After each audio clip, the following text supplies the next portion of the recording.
दिल की बातें दिल ही जाने। तीसरा episode.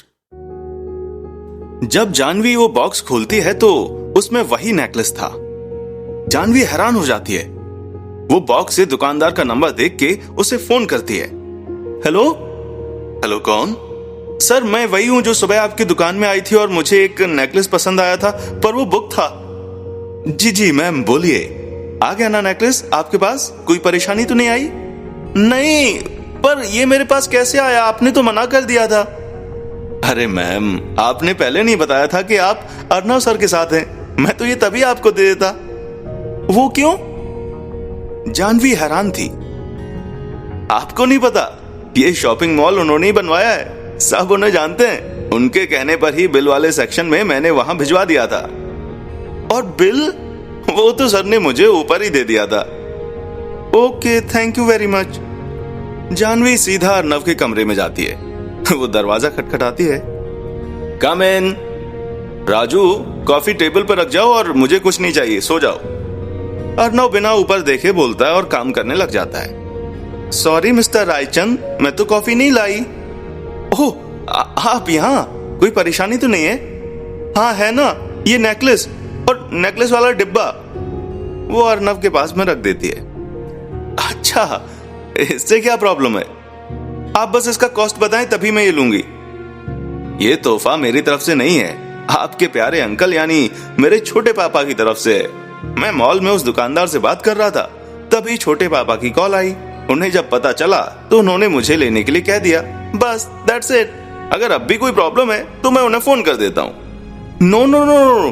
No problem, not at all. Don't call him. I respect uncle's feelings, so I take this. Janvi Arnav को बोलती है। ठीक है मिस जानवी जी। पहले तो आप ना ये जीजी बोलना बंद कीजिए।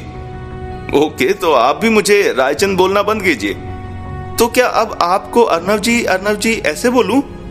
जानवी खींच जाती है। I don't mind if you call me Arnav ji. Sounds good, Arnav ने कहा। इसके बाद जानवी थोड़ा सा गुस्सा हुई। वो बोली, अब तो मैं आपको कुछ नहीं बोलूंगी। Okay, as you wish. और फिर अपना काम करने के लिए वो लग जाता है। जानवी गुस्से से अपने कमरे में आ जाती है। ये खुद को क्या समझता है यार? जब देखो बस अपनी मर्जी करता है, दूसरे की फीलिंग्स की कोई परवाह ही नहीं है। मैं उससे बात करना चाहती थी, शायद ये नेकलेस उसने लिया था, पर ये भी अंकल के कहने पर लिया।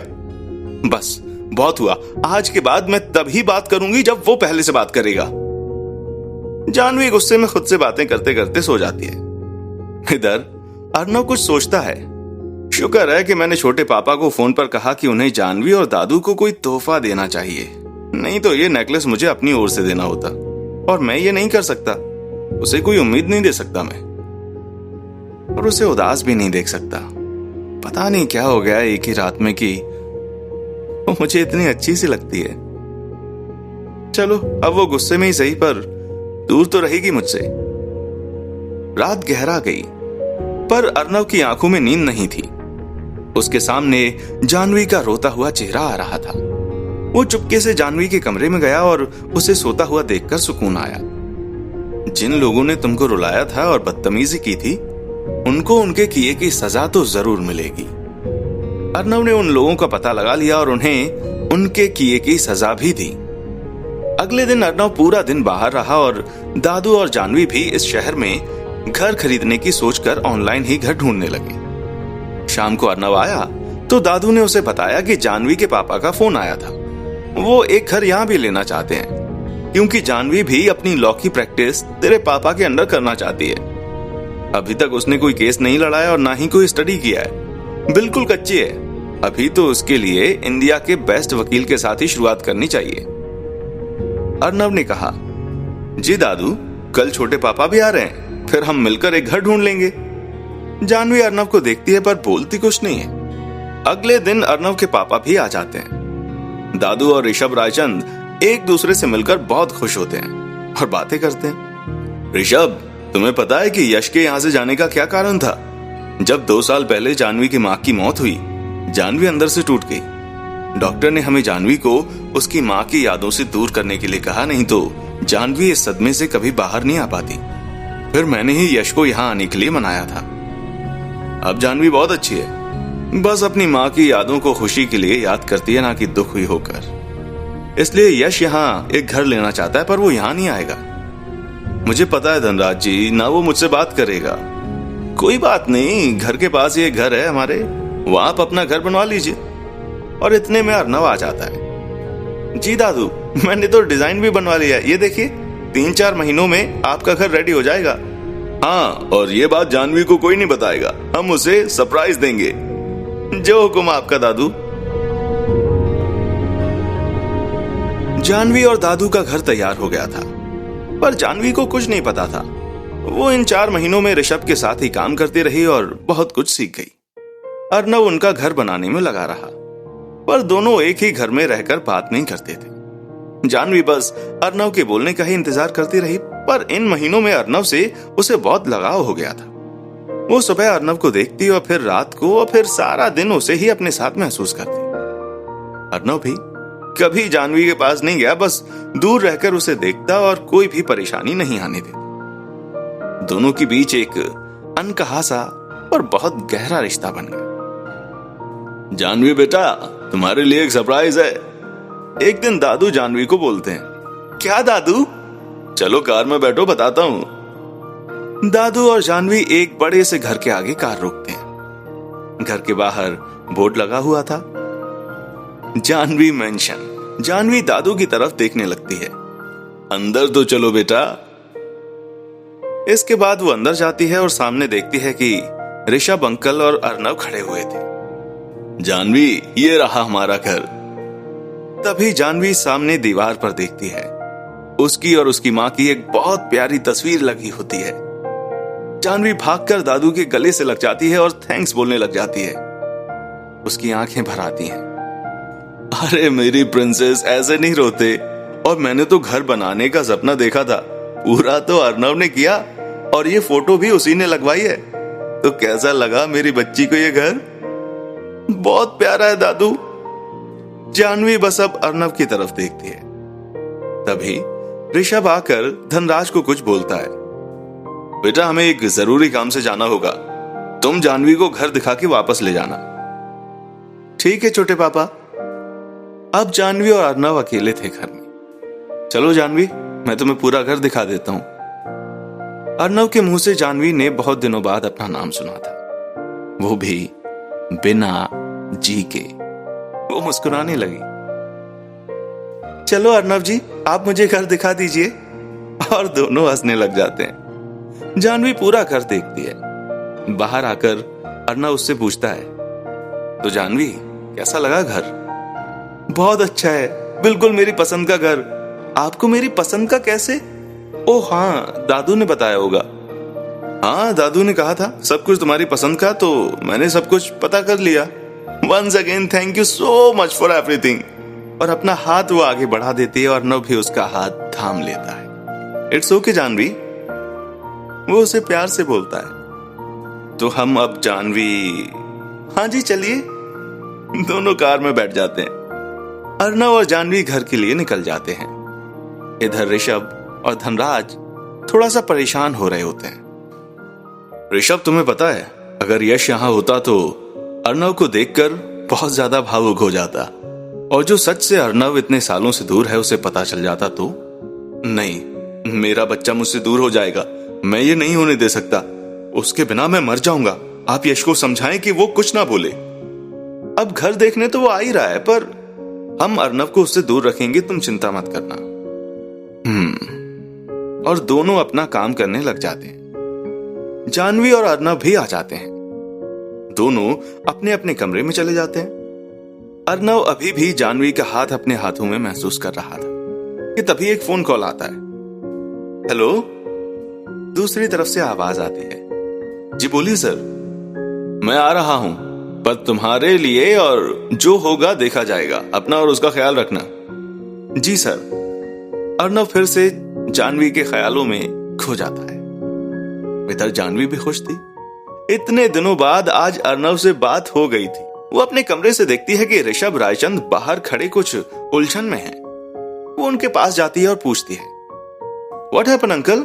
आप कुछ परेशान से लग रहे हैं। यस, बच्चे, कल अर्नव का जन्मदिन है और वो कभी भी ये दिन नहीं सेलिब्रेट करता है, पर मैं चाहता हूं कि हम इस बार सेलिब्रेट जरूर करें। Wow, that's great, you don't worry, हम उनका ये दिन बहुत खास बनाएंगे। कल हमारे नए घर में हम अर्नव का हैप्पी बर्थडे सेलिब्रेट करेंगे। ठीक है बेटा। रात को सब डिनर करके सोने के लिए चले जाते हैं, पर जानवी को नींद कहां आने वाली थी। वो 12 बजने का वेट कर रही थी।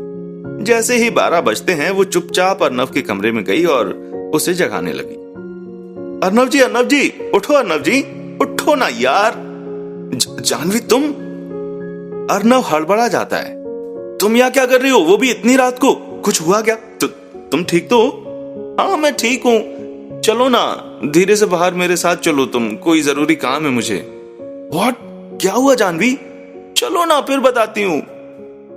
जानवी अर्नव को बाहर लेकर आ जाती है। चलो कार में बैठो जल्दी आप, और कुछ बोलने की जरूरत नहीं है, चुप रहना बिल्कुल। अर्नव चुपचाप कार में बैठ जाता है। Close your eyes. एक जगह पर जानवी कार रोक देती है और अर्नव को बाहर आने के लिए कहती है। वाओ, व्हाट अ प्लेस, मैंने ये पहले कभी नहीं देखी। देखो तो तब जब आप बिल्डिंग्स के अलावा कुछ और देखो। खैर छोड़ो, ये special place only for you from my side. पर इतनी मेहरबानी क्यों? अर्नव उससे पूछता है। जानवी कार में से कुछ लेकर आती है और अर्नव के आगे कर देती है। कपकेक? अर्नव हैरानी से उसकी ओर देखता है। Happy birthday mister Arnav Raichand. Arnav shock हो जाता है। जानवी, ये सब? पर क्यों? मैं अपना जन्मदिन कभी नहीं मनाता। आई नो, इसीलिए कोई और नहीं, only me and you. Arnav उसकी ओर देखता है। आप घबराओ मत, मैं कुछ नहीं करूंगी, बस ये जगह आपको दिखानी थी और आज अच्छा मौका है। चलो कट करो केक। अर्नव केक कट कर देता है। Happy birthday to you. Thank you so much. ये केक अच्छा है, बिल्कुल भी वेस्ट नहीं होगा। चलो अब थोड़ी देर यहां पर बैठते हैं। और उसके बाद दोनों एक बेंच पर बैठ जाते हैं। हैप्पी बर्थडे टू यू, ये आपके लिए मेरी तरफ से। पर इसकी क्या जरूरत थी? खोलकर तो देखिए। Wow, nice watch. आपको अच्छी लगी? जानवी ने अर्नव से पूछा। नहीं, मैं तो बस वैसे ही बोल रहा हूं। अर्नव थोड़ा सा रूड होकर बोलता है। चलो अब चलते हैं। अचानक अर्नव को ऐसे देखकर जानवी को कुछ समझ नहीं आता कि वो कुछ बोलती और अर्नव कार में बैठ गया। जानवी भी कार में जाकर बैठ गई। दोनों बिल्कुल चुप थे। अर्नव जानवी की ओर देखता है। I am sorry Janvi, but I don't celebrate my birthday, इसलिए मैं थोड़ा। नहीं अर्नव जी, कोई बात नहीं, I understand and we are also, मेरा मतलब हम तो दोस्त भी नहीं है। कोई बात नहीं, आप सॉरी मत बोलिए। जानवी की आंखों में आंसू थे, पर वो अर्नव को दिखाना नहीं चाहती थी, इसलिए बाहर देखने लग जाती है। अर्नव भी समझ जाता है कि उसे अपने आप पर बहुत गुस्सा आ रहा है, पर वो कुछ नहीं बोलता। कार घर के बाहर आकर रुकती है। जानवी अर्नव को गुड नाइट बोलकर अपने कमरे में चली जाती है। अर्नव अपने कमरे में अपने गुस्से को काबू कर रहा था। क्या मैंने जानवी को अपने करीब आने दिया? आज अगर मैं उससे बात नहीं करता तो क्या हो जाता? मैं भी पागल हूं, मुझे उससे दूर रहना बस। पर जानवी रो रही थी। यह सोचकर अर्नव जानवी के कमरे में जाता है। जानवी भी अपनी आंखें बंद करके सोने की कोशिश कर रही थी कि तभी अर्नव को आता देख सोने का नाटक करती है कि कहीं वो उसका दिया हुआ तोहफा ना लौटा दे। पर अर्नव जानवी को सोता देखकर शांत हो जाता है और उसके पास ही बैठ जाता है।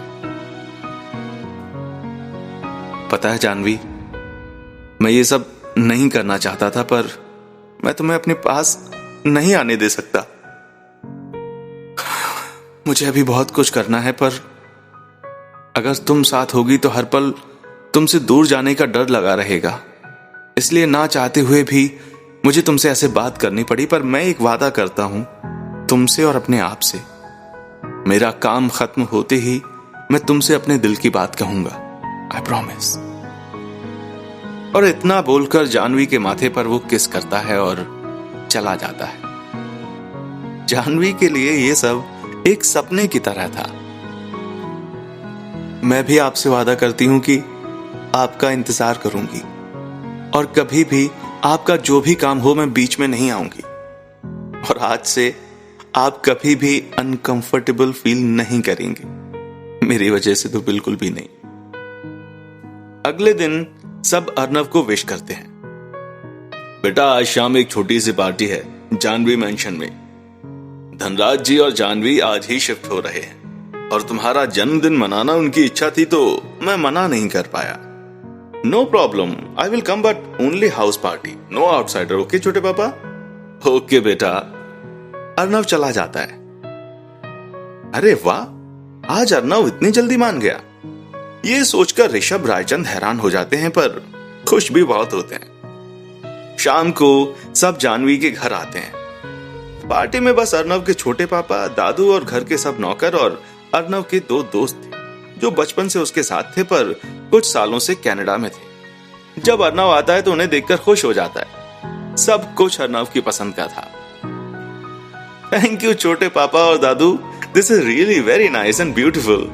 थैंक्स हमें नहीं, जाह्नवी को कहो, उसने सब किया है।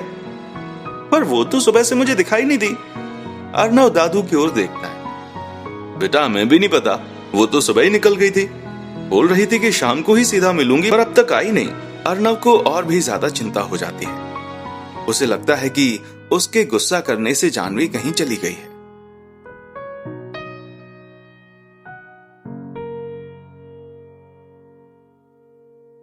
इस कहानी को सुनते रहने के लिए चैनल को सब्सक्राइब करें और आसानी से माय पॉकेट सेक्शन में पाएं।